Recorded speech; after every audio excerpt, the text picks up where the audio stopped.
안녕하세요. 저는 20대 중반에 들어선 지 얼마 되지 않은 여성입니다.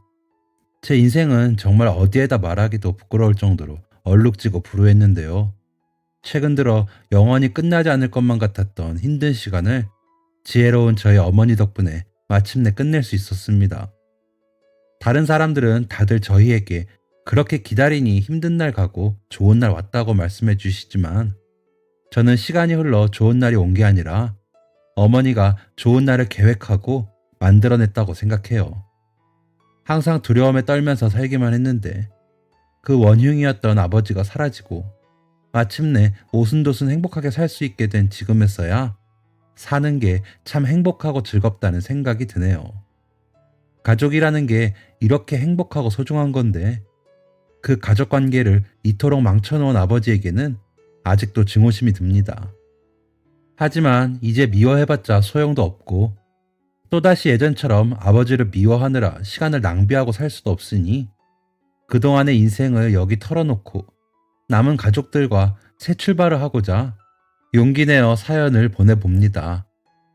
어린 시절 저희 집은 정말 말 그대로 찢어지게 가난했어요. 정말 오늘 밥 먹으면 내일 뭐 먹을지 고민해야 하는 그런 수준이었죠. 어머니는 돈 되는 일이라면 뭐든지 하신 것 같습니다. 24시간이 모자라게 청소일, 식당일, 목욕탕 세신사일까지 어디서 돈을 벌 수 있는 거라면 뭐든지 하셨어요. 나중에는 몸엔 너무 무리가 오셔서 식당 일만 하시긴 했지만 한참 젊었던 시절에는 투잡, 쓰리잡까지 뛰셔서 몸이 나만하질 않으셨습니다. 그렇게 가난하면 국가에서 지원도 해주고 조금 편하게 살 수 있는 방법이 있지 않냐고 여쭤보시는 분들이 있으실 거예요. 그 지원을 받을 수 없는데 새어나가는 돈이 너무나도 많았던 게 저희 집이 가난한 이유였습니다. 왜냐하면 아버지는 표면적으로 멀쩡한 직업도 있고 수입도 꽤 되셨거든요. 다단계 판매를 하는 사업을 하셨는데 아버지가 입만 살아서 초반에는 꽤나 장사가 된 모양이었습니다. 문제는 번 돈의 단 한 푼도 가정에 쓰지 않는다는 거였죠.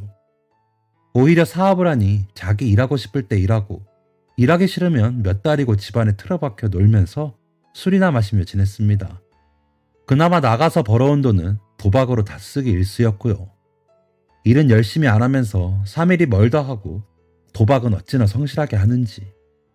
돈을 벌어오는 것도 아니고 이뤄오는 날이 다반사인데도 목숨 걸고 도박을 하고 남은 빚은 다 어머니가 힘들게 벌어온 돈으로 충당하곤 했죠. 가끔이나마 집에 오면 어머니 머리채를 잡고 돈 내놔라 악을 지르며 집안을 뒤엎는 통에 어머니도 그냥 돈 주고 내보내는 편을 택한 것 같아요. 아버지가 집에 없는 게 오히려 더 편안했으니까요. 정말 어린 시절을 생각하면 진저리가 날 정도였습니다. 어머니는 매일매일 울며 지내셨고요.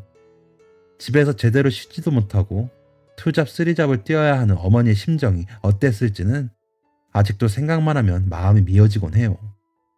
이렇게까지 얘기를 하면 왜 이혼하지 않고 여태까지 살았는지 의문을 가지시는 분들이 많으신데 이혼 문제도 마음처럼 되는 게 아니었습니다. 아버지가 돌아가시면서 저희 가족은 마침내 비로소 자유가 된 셈이지요. 아버지라고 부르고 싶지도 않은 저희 아버지는 술, 도박도 모자라 폭력까지 일삼곤 했어요. 별다른 일이 없어도 기분이 좋지 않으면 저와 어머니, 동생이 머리채를 잡고 늘어졌죠.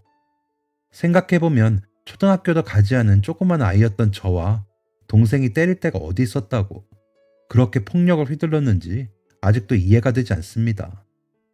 그때는 너무 어려서 다른 집 아버지들도 그렇게 많이 때리시는 줄 알았네요.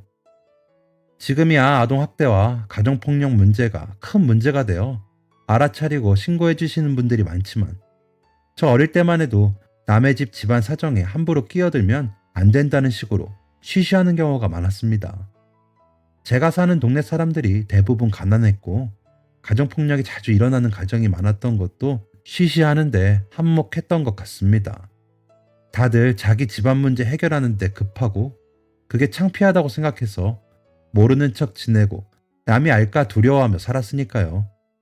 저희 아버지도 집안에서 하는 짓은 치가 떨리는 사람이긴 했지만 또 다른 사람들에겐 예의 바르고 남들 눈에는 올바른 사람으로 비춰져서인지 아버지가 그런 사람인지 아는 사람도 없었고 본인이 나가고 싶어 하질 않으니 저희가 집에서 떼어날 수 있는 방법도 없었어요.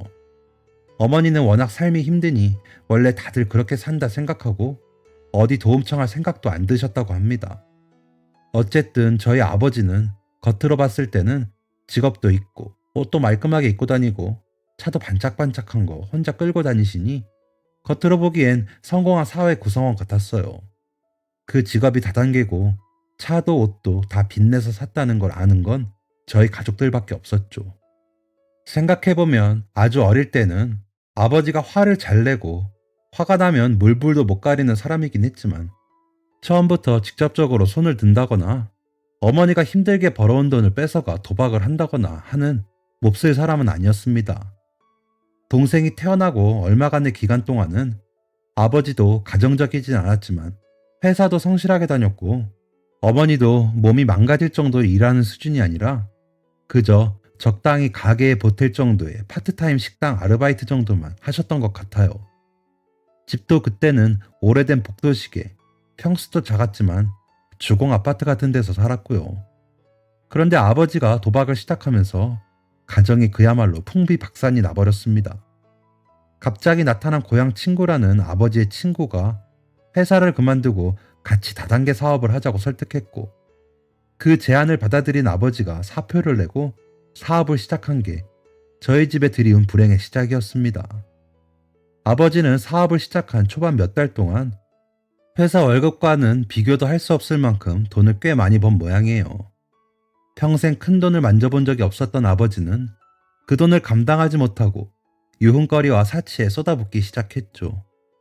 그러면서 시작한 도박은 결국 죄 없던 저희 가족들의 삶까지 구렁텅이에 빠뜨렸습니다. 그렇게 나쁜 짓만 골라서 하니 사람이 돈과 도박에 미쳐 점점 숨겨진 본성이 나오기 시작하더군요. 도박에 미친 아버지가 집에 있는 돈을 다 끌어쓰는 바람에 집도 단칸방으로 이사간 것도 모자라 심지어 아무리 아파도 몇 푼 하지도 않는 병원비, 약비조차 마련하지 못해 생으로 끙끙 앓았던 적이 있을 정도였습니다.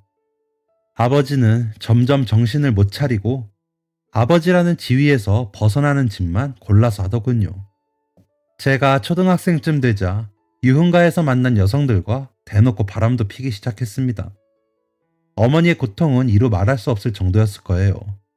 하지만 어린 저와 동생은 차라리 아버지가 바람을 피우느라 집에 잘 들어오지 않으면 그나마 마음 편하게 잠들 수 있어 다행이라는 생각이 들 정도였습니다.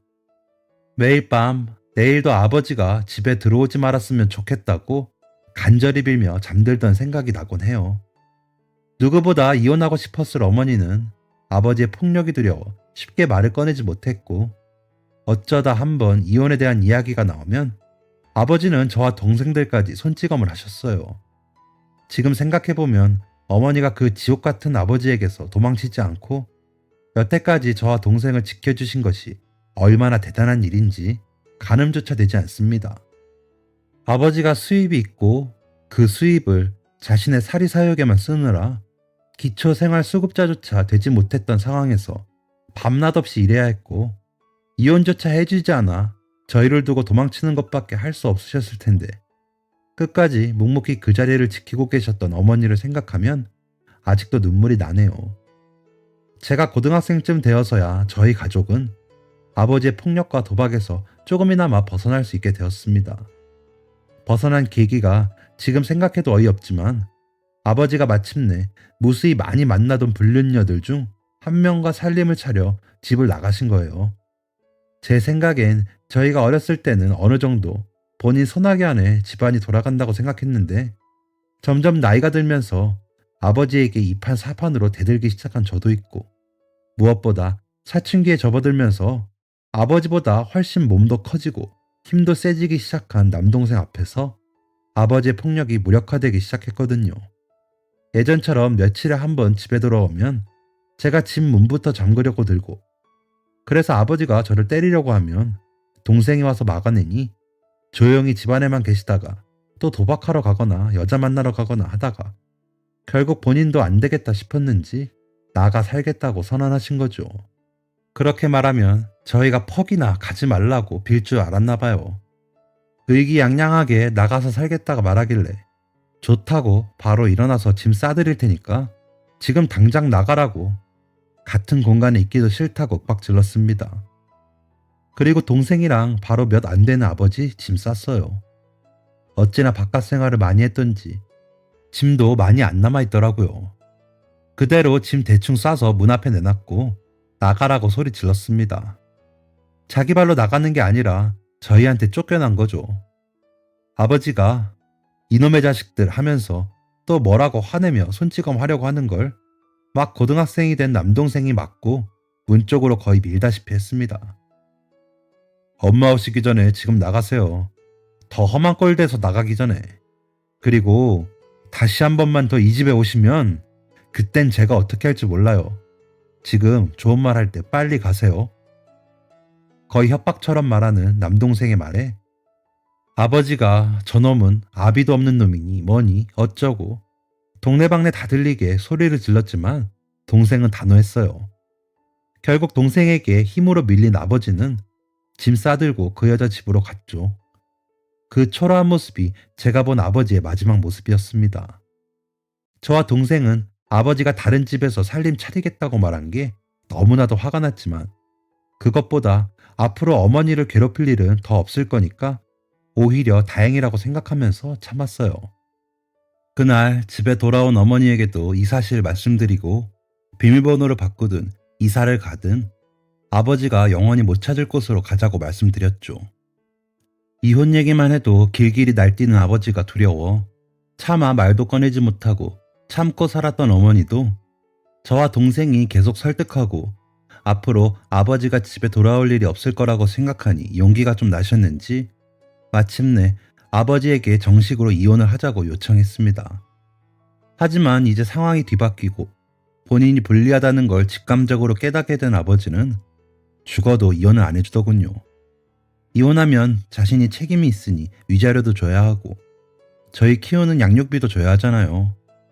법적으로 엮이면 책임져야 하는 일이 많으니 절대 안 하겠다고 또 난리를 치더군요. 이혼 문제로 또 아버지가 어머니를 해코지 할까봐 저와 동생이 두 눈 부릅뜨고 집을 지켰지만 학교를 가거나 해서 불가피하게 집을 비울 때면 마냥 이혼해달라고 주장만 하기에도 무서운 입장이었죠. 소송을 하면 될 문제였지만 아버지 도박빚에 구멍난 생활비 메꾸느라 힘들기만 했던 저희 집에서는 변호사 비용도 무시할 수 없는 문제였습니다. 지금에야 성인이 되고 여러 가지 가정폭력 문제로 도움받을 수 있는 기관도 많이 생겼지만 그때는 그런 것에 대해 전혀 모르기도 했고 돈 문제도 있어서 그저 남은 돈으로 아버지가 모르는 곳으로 이사하는 것만이 할 수 있는 최선이었네요. 아버지가 찾아오려면 등본 떼어 주소로 찾아올 수 있었겠지만 남동생의 존재가 못내 두려웠는지 이사한 집까지 찾아와 행패를 부리는 일은 없었어요.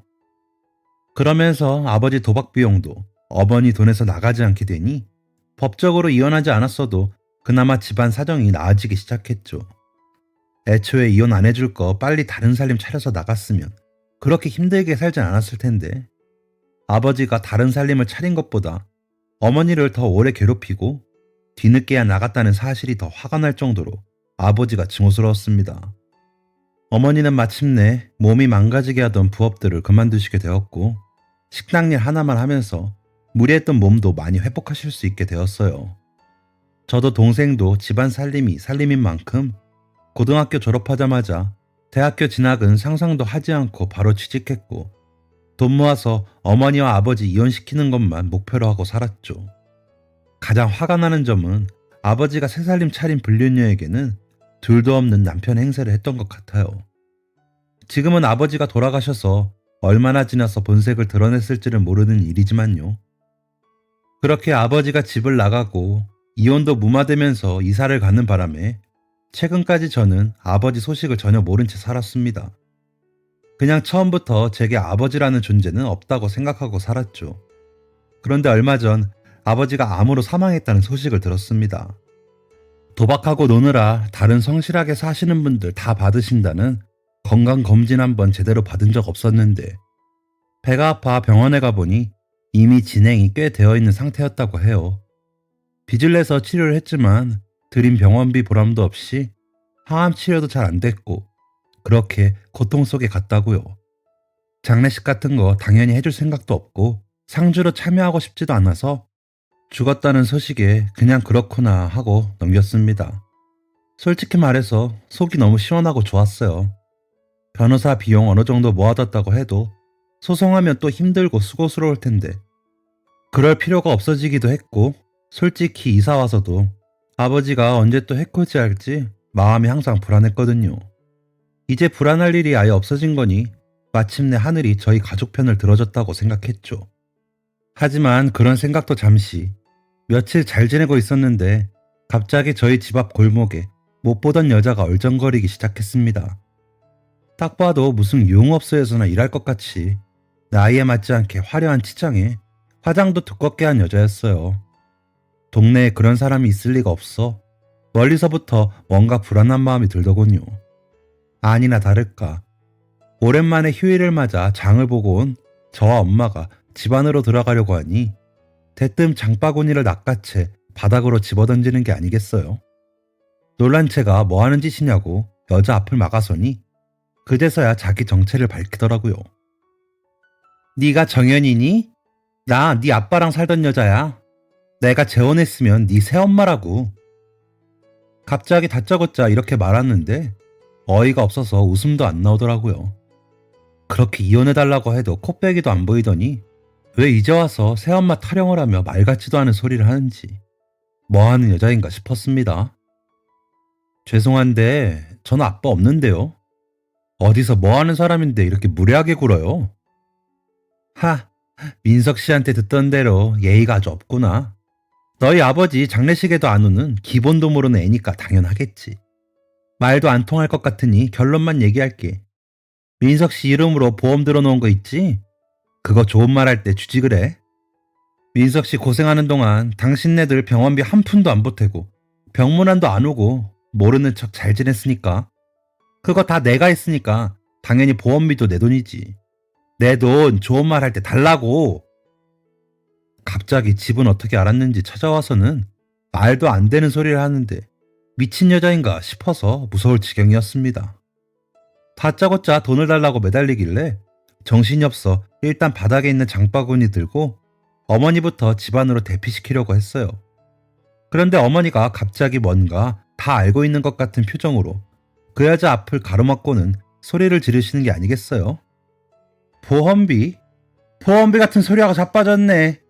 그거 인간 같지도 않은 그놈이 평생 내 자식들 앞길 가로막는 거 도저히 못 봐주겠어서 내가 마지막으로 해놓은 거야. 그걸 왜 너를 줘? 너랑 일도 상관없는 돈을 왜 여기까지 찾아와서 달라 그래? 당신 돌았어? 제가 본 것 중에 가장 화난 목소리로 소리를 치시는데 그 서슬에 저도 놀래서 등골이 써늘하더라고요. 그 여자는 자기가 와서 큰 소리치고 생떼 부리면 뭐라도 될 줄 알았는데 오히려 이쪽에서 세게 나오니까 당황한 표정이더라고요. 어머니는 그 틈을 타서 저를 데리고 집 안에 들어와서 여자 바로 앞에서 문을 닫아버렸습니다. 밖에서 여자는 초인종 계속 누르면서 악을 쓰다가 한참이 지나서야 잠잠해졌어요. 도대체 무슨 일인지 영문을 알 수가 없었습니다. 그런데 그날 저녁 동생이 퇴근하고 집에 오자 어머니가 저와 동생을 거실에 불러 앉히셨어요. 아무래도 낮에 있던 일인가 싶어 긴장하고 앉았습니다. 그런데 어머니 입에서 나온 말씀이 단 한 번도 상상해 본 적 없던 말이었습니다. 어머니는 아버지가 집을 나가던 그 순간부터 모든 걸 예상이라도 한 듯 지혜롭게 판을 준비하고 있었던 겁니다. 너희 애비라는 사람 그렇게 집 나가고 며칠 안 돼서 정연이 너랑 정민이 학교 갔을 때 여러 번 집에 왔었다. 와서 또 좋은 남편인 척 하면서 그 여자랑 정리하고 집에 올 거다. 그런 식으로 말하는 게 또 돈 필요해서 왔네 싶었어. 아니나 다를까. 도박을 해서 또 돈이 없는데 이 돈만 해결되면 집으로 돌아올 수 있다고 말하더라. 나는 같이 살고 싶지도 않은데 집안엔 가장이 있어야 한다느니 내가 내조를 잘해줘야 가족들이 다시 뭉친다느니 하는데 내 눈앞이 새하얘져서 이렇게 살면 안 되겠다는 생각이 들었지. 이사를 얼마나 다녀도 등본상 혼인관계면 언제든 찾아올 수 있다는 게 참 두려웠어. 그래서 그렇게 이혼하자 해도 이혼은 죽어도 안 해줬나 봐. 그래서 방향을 바꿔서 아무래도 애들이 당신에게 오해도 많이 있고 오는 게 정서적으로 좋을 것 같지 않으니 내가 중재를 잘해서 아버지와 자식 간의 관계를 좀 풀어야 하지 않겠냐. 지금 이대로 계속 얼굴 보고 살면 서로 사이만 더 안 좋아질 텐데 내가 애들을 좀 설득하겠다 말하고 나도 이혼하자는 얘기를 더 이상 안 했지. 어떻게든 이 인간이 우리한테 들러붙을 텐데 당장 돈은 없고 어떻게 해야 되나 막막하기만 했다. 그렇게 몇 년을 지내니까 속이 참 답답한 게 이러다 내가 먼저 죽겠다 싶었어. 그동안에도 네 아버지는 도박 빚지고 나한테 또 연락 오기 일쑤였지. 이러다 해코지 하겠다 싶어 몇 번 갚아주기도 했는데 이렇게 평생 살 바에는 죽는 게 낫지 싶었다. 그 생각 드니 내가 죽으면 이 인간이 우리 애들한테 빌붙을 텐데 그 생각하니 내가 죽어서도 눈이 안 감길 것 같더라. 잠잠하다 했더니 저희 있을 때 오면 또 쫓겨날 거니까 아빠라는 인간이 힘없는 엄마만 집에 계실 때를 쏙 골라 등본 보고 이사 온 집까지 들락날락한 모양이에요. 참 이미 세상에 없는 사람인데도 화가 치밀어 올라서 얼굴이 달아오르더라고요. 그걸 또 아무 말 없이 혼자 버티고 있었을 어머니 마음은 어땠겠어요. 묵묵히 그 얘기 듣고 있는데 어머니가 이야기를 계속하셨습니다. 그때쯤 정연이가 성인이 되고 형편도 좀 나아져서 내 보험이나 들어서 수령인을 정연이 너로 해야겠다 싶었는데 마침 너희 아버지가 또 돈 빌려달라고 연락이 오는 거야. 그때 내가 확 정신이 들더라. 그래서 내가 바로 너희 아버지한테 물었지. 안 그래도 연락이 통 없어서 걱정했다. 우리 나이도 나이인데 몸이 떨어져 있으니 내 마음이 편하지가 않더라. 마음에도 없는 소리를 하면서 내가 힘들어서 지금 당장 그 큰 돈은 못 빌려주고 대신 당신 이름으로 보험 하나 들어줄게 이야기를 했지. 아니, 그랬더니 이 여자가 왜 그러나 싶으면서도 자기 보험 들어준다니까 거절은 안 하고 마냥 좋아하지 뭐니. 그래서 바로 보험사 데리고 가서 암보험이랑 사망보험이랑 이것저것 보험을 잔뜩 들었어. 그리고 당신이랑 나랑 신뢰관계가 다 깨져서 수령이를 나로 하면 당신 마음이 안 편할 테니 수령이를 성인이 된 정연이 너로 해야지 공정하지 않겠냐고 하니까 별 생각도 없이 좋다고 알겠다고 하더라고. 그거 다 보험 계약하면서 녹취해서 증거 자료로 삼았지. 네 아버지는 아직도 그 이야기가 무슨 이야기인지 모를 거다. 살아서 자식들 앞길 가로막을 줄만 알지 아무것도 못 해주더니 죽어서야 이렇게 조금이나마 아비 노릇하고 가는구나. 오늘 찾아온 그 여자 자기가 와이프인 것처럼 꾸며서 보험금을 조금이나마 가져가 보려고 협박하러 온 거야. 아마 네 아버지한테든 보험사에든 아버지 이름으로 보험 수령액이 상당하다는 걸 어디서 듣고 왔겠지. 그 돈은 너희들 돈이다. 아무도 건들 수 없어. 어머니가 속사포처럼 그 이야기를 하시는데 제가 알고 있었던 저희 어머니가 맞나 싶을 정도로 침착하셨어요. 언제 그런 생각을 다 하셨는지 소름이 다 끼치더라고요. 그 이야기 들은 대로 저와 동생은 날이 밝자마자 변호사 사무실을 수소문해 상담을 받고 왔습니다. 아버지와 어머니 이혼 소송 비용으로 모으고 있던 돈이 꽤 돼요. 다행히 걱정 없이 상담을 받을 수 있었어요.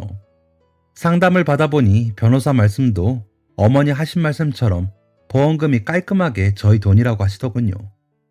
아버지와 아무런 교류가 없는 상태라 아무 유언도 받은 적이 없어 보험 계약할 때 녹음한 녹취본이 그대로 유언이 될 수 있기 때문에 제가 보험금을 그대로 수령할 수 있다는 말입니다. 그리고 법적으로 이혼 상태도 아니고 아무런 법적 보험도 받지 못하는 동거녀인 그 여자가 아버지를 간호한 것 또는 빚내서 아버지 치료비를 감당한 것은 그 여자가 호의로 그런 것이라 법적으로 보상하지 않아도 된다는 말씀을 듣고 변호사 사무실을 나오니 참 세상이 드디어 우리 편으로 돌아섰구나 하는 생각에 눈물이 핑 돌더라고요. 그렇게 동생과 부끄러운 줄도 모르고 엉엉 울면서 집으로 돌아왔습니다. 처음엔 어머니 이혼 소송 비용으로 모으고 있던 돈이 예상치 못한 방향으로 쓰이게 됐지만 그 여자가 소송을 걸어도 상담받은 변호사님께 부탁할 수 있을 만큼 꽤 돈이 모여 돈을 모으길 정말 다행이라고 생각했어요. 저희만 어머니를 위해 준비하고 있는 줄 알았는데 어머니는 저희보다 훨씬 더 지혜롭게 큰 판을 계획하고 계셨던 겁니다. 상담을 받고 오니 마음이 후련해져서 마침내 보험금을 어떻게 쓸지 논의하고 있는데 아니나 다를까 그 여자가 또 집 앞에 찾아와서 난동을 피우더군요. 마침 남동생도 있었던 터라 어머니는 집안에 남겨두고 저희 둘만 나가서 상대했습니다. 아버지 없이 커서 예의도 모르는 것들로 시작한 욕설이 난무했지만 저희는 이미 변호사 상담까지 마친 상태여서 아무렇지도 않았죠. 오히려 여유롭게 웃어넘기며 그 여자가 하는 욕설들을 죄다 녹음했습니다. 그리고는 한껏 웃으며 말했죠. 어머, 간호하시라 너무 힘드셔서 제대로 못 들으셨나 봐요. 그 보험금 제 돈인데. 아버지가 그렇게 말씀 안 하세요? 아, 보험금 있다고 말씀만 하시고 수령인 누구로 해놨는지는 말씀 안 하셨나 봐요. 저희 아버지가 보험금 수령인 저로 지정해놓고 계약하셨던데 제가 아버지 유언을 따로 못 들어서 계약할 때 녹취 보니 유일한 유언으로 인정된다고 하더라고요. 아버지가 저한테 물려주고 싶다시는데 그건 제 돈이죠. 아줌마가 그렇게 떼쓴다고 제가 드릴 수 있는 돈이 아니고요. 뭘 잘 모르시는 것 같은데 제대로 잘 알고 찾아오시든가 하세요. 제가 너무 여유만만하게 웃으며 비아냥대듯 말하자 그 여자가 뭔가 이상하다 싶었는지 표정이 싹 굳더라고요. 그러더니 악을 쓰기 시작했습니다. 그 수령인이 너라고 누가 그래? 어디서 그래? 너 내가 고소할 거야. 좋은 말을 할 때 줬으면 그런 일 없을 텐데 너 아주 힘들어봐야 정신 차리는구나. 저희가 워낙 여유롭게 응대하니까 더 이상 돈 달라고 큰 소리만 내서는 소용이 없다고 생각했는지 갑자기 법 얘기 꺼내면서 협박이라도 하려고 들더군요. 법이 누구 편인지도 모르고 법 얘기하면서 큰 소리 내면 어린 저희가 겁먹을 거라 생각했나 봐요. 그 여자가 소리를 지르면 지를수록 저와 동생은 더더욱 여유롭게 대응했어요. 마침내 그렇게 우리를 고생시킨 아버지라는 인간과 그의 불륜녀에게 복수를 할 수 있게 되었다는 생각에 속으로 너무 통쾌하더라고요. 예, 제발 법적으로 하자니까요. 저희는 변호사 선임도 다 했으니까 그쪽도 변호사 데리고 오셔서 좀 교양 있게 얘기 나눠봤으면 해요. 뭐 자세히 알고 나시면 할 얘기도 없겠지만요. 그리고 이렇게 막무가내로 찾아오시는 일 2번 다시 없었으면 좋겠어요. 경찰에 신고당하고 싶지 않으면요. 법대로 하자고 하자 그 여자가 안색이 싹 변해서 씩씩거리면서 골목길을 뛰어내려가는데 그 뒷모습이 어찌나 볼품없는지 처량하게 느껴질 수준이었습니다. 사실 생각해보면 좀 딱하기도 해요. 자기는 진정한 사랑이라고 생각해서 빚내서 치료받고 아버지 도박빚도 다 갚아준 모양인데 누가 그러게 위자료 양육비 주기 싫어서 이혼도 하지 않은 가정 있는 남자와 살림 차려서 살라고 했나요? 자기 팔자지요. 큰소리 한 번 내지 않고 커다란 복수를 했다는 생각에 정말 평생 묵은 억울함이 사라지는 기분이더군요. 결국 이 여자도 앞으로 정말 힘들게 살겠지만 아버지도 마지막 가는 길까지도 억울한 사람 만들고 아무도 진정으로 슬퍼해주지 않는 인생 살다가 간 거잖아요. 이 업보는 어떻게 갚으시려고 그렇게 책임감 없이 가셨는지 모르겠습니다. 아니나 다를까 며칠 뒤 안색이 시퍼렇게 질린 그 여자가 다시 저희 집 앞에 나타나 대뜸 무릎을 꿇더라고요. 다 자기가 잘못했다고 평생 뉘우치고 살겠다고 애걸복걸을 하는데 참 보기가 안 됐긴 했습니다. 근데 안쓰럽다는 생각이 드는 동안에도 저 여자 눈에서 저렇게 눈물 나기까지 저희 어머니는 얼마나 우셨을지 생각하니 그게 더 우라가 치밀더군요. 좋다고 저희 아버지와 살림 차리고 이혼도 안 해주면서 저희 어머니 괴롭게 한 건 생각 못하고 자기 발등에 불 떨어져서야 잘못을 뉘우치는 척하는 게 너무 화가 났습니다. 잘못했다고 하는 것도 저희 엄마한테 하는 것도 아니고 수령인인 저에게 잘못했다고 제발 조금만 도와달라고 하는 걸 보면 진정으로 잘못을 뉘우치는 것도 아니겠죠. 불륜을 저지르고 저희 어머니 마음에 대못 박은 걸 잘못했다고 진정으로 뉘우쳐도 모자랄 판에 돈 받으려고 저희 어머니 쏙 빼고 저에게만 죄송하다 하는 게 속이 너무 뻔해 보이더라고요. 그래서 그냥 가라고 면전에서 내쳤습니다. 지금까지 당신 욕하고 난동 피운 거 사진 다 찍어놨고 녹음해놨다고. 그것까지 신고하기 전에 가라고 쫓아냈어요. 정 돈 받고 싶으면 저희는 아버지 이제 가족으로 생각 안 하니 남아있는 아버지 가족들 찾아가서 받아내고 여기서 받을 돈은 1푼도 없다고 분명하게 말했습니다. 그런데도 몇 번을 더 찾아와서 경찰까지 불렀어요. 솔직히 후련하다는 생각도 들었지만 좀 아버지에게서 벗어나고 싶은데 자꾸 아버지를 늘먹이며 집 앞에 찾아와 오는 게 저희로서도 마음이 많이 불편해서 결국 다시 이사를 갔습니다. 이제 등본에 아버지도 없고 사망신고로 주민등록 번호도 말소되었을 테니 더 이상 찾아올 일은 없겠지요.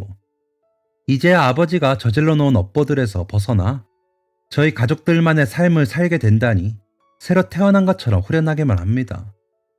보험금으로 뭘 할까 어머니께 여쭤보았지만 어머니께서는 한사코 저희 돈이라며 논의하기를 꺼려 하셨어요. 본인이 모자라서 그런 인간 못될 사람과 결혼해서 저희까지 고생을 했으니 당신도 죄인이라는 말씀을 하시면서 말입니다. 저희 입장에서는 그 지옥 한복판에서 저희를 포기하지 않고 끝까지 이렇게 성인이 될 때까지 키워주신 것만으로도 어머니는 세상에서 가장 위대하신 분인데 말입니다. 심지어 아버지와 같이 살 때 있었던 도박빚은 어머니가 다 갚아서 저희에게 남은 빚조차도 없었어요. 그 어마어마한 빚을 혼자 갚으면서 어머니가 얼마나 고생했을지 상상조차 할 수 없습니다. 평생을 그렇게 일하시느라 고생하시는 어머니가 애처로워서 동생과 논의를 해서 그냥 그 돈으로 어머니 자그마한 가게 하나 내드렸어요. 계속 남의 식당에서 눈치 보고 뼈 빠지게 일한 우리 어머니, 요리도 정말 잘하시는데 본인 이름 걸고 가게 하나 내드리고 거기서 편안하게 지내시면 그걸로 된 것 같아요. 계속 거절하시기만 하던 어머니도 마침내 가게를 계약하고 계약서를 받아들자 한참을 눈물 짓다가 마침내 웃어주시더라고요. 그 웃음이 너무나 고와서 동생과 어머니를 안고 또 많이도 울었습니다. 진작에 해드릴 수 있었으면 좋았을 텐데 지금에야 해드려 죄송하고 또 너무 다행이라는 마음이 들어서요. 지금은 가게 간판도 걸고 인테리어도 맞춰서 다음 주에 오픈을 앞두고 있습니다. 동생과 저도 하던 일을 그만두고 지금은 어머니의 가게 일에만 집중을 하고 있습니다. 가게를 준비하면서도 지금껏 고생한 일이 생각나 자꾸 눈물이 났는데 이 사연 보내면서 저희 가족들이 이제 지난날 다 잊고 웃는 날만 있었으면 좋겠네요. 가게 오픈날 전에 앞서 이 사연을 빌려 어머니께 이 말을 꼭 전해주고 싶습니다. 엄마, 이 가게는 평생 고생만 시킨 아버지 마지막 돈으로 세운 것도 아니고 동생과 제가 어머니 드린 것도 아니에요. 지혜로운 어머니가 미래를 내다보시고 차곡차곡 준비하셔서 마침내 어머니가 만들어낸 가게라는 걸 꼭 아셨으면 좋겠어요. 저희에게 새로운 삶을 살게 해주셔서 감사합니다. 우리 이제 옛일은 잊고 앞으로 열심히 살아봐요. 사랑합니다, 어머니. 지금까지 사연 들어주셔서 감사합니다. 사연이 재밌으셨다면 구독과 좋아요를 눌러주세요. 감사합니다. 안녕히 계세요.